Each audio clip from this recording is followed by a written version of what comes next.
Just for the record, welcome back to Truth in the Shed, Series 7.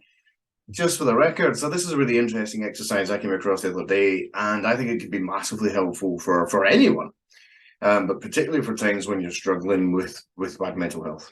So it's kind of like an autobiography or an epilogue or an epitaph. But essentially, this is an exercise where you write down, imagine it's however many years in the future from now that are relevant to you. So I'm 40.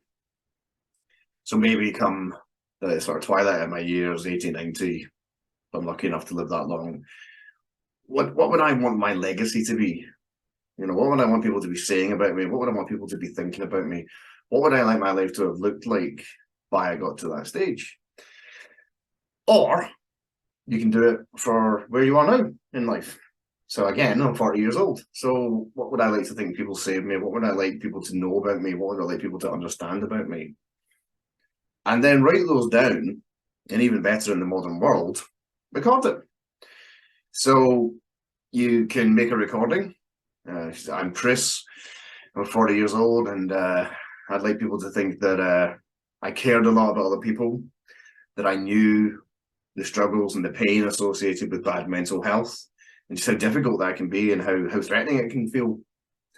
And that I really wanted to reach out and support other people, that I wanted to just take part in the conversation, add my voice to all the other voices out there that were giving some support, some help, a sense of hope to others who are going through those challenges as well, that things can do and will get better with time, with self-compassion, with taking the right short steps towards a better life. I want people to know that I enjoy performing and singing and public speaking. It's one of my favorite things to do. If I could spend my life in front of an audience, I would. And I often lament the fact that I'm not a stand-up comedian or an inspirational public speaker traveling the world. Maybe that's something I'll achieve in future. I want people to know that I love my family, that my mum and dad, I just couldn't love them more, hugging them, talking to them, being with them as a kid on the sofa, as an adult with my own problems and my own challenges in life. I love them the best. They gave us, myself, my brother and my sister, the best start in life. I want people to know I love my brother and sister, two people that have cared for me in their own ways throughout my entire life, make me laugh like other people can't, and who show me they love me and let me know they love me all the time. Something that I carry with me that helps keep me going when I'm struggling is knowing there's people out there who love me unconditionally. And there's more and more and more. I don't know what it felt like to you when I was talking just then, but for me, it felt very powerful. I was setting down on tape, listen to the old man.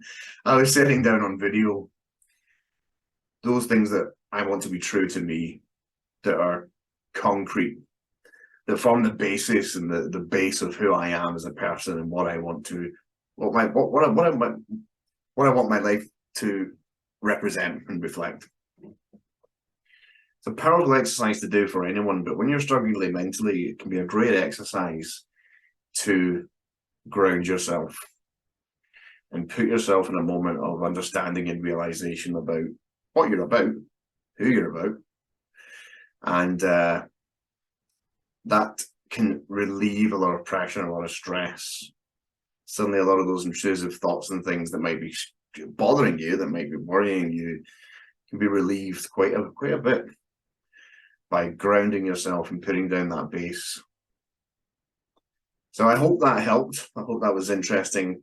Give the exercise a go. Even if you just write it down, you don't have to film it, but it might not be a bad idea to film it and keep it somewhere. You might look back at it in years and realize just how much you've grown from that time. So thanks again for listening, and as always, good mental health.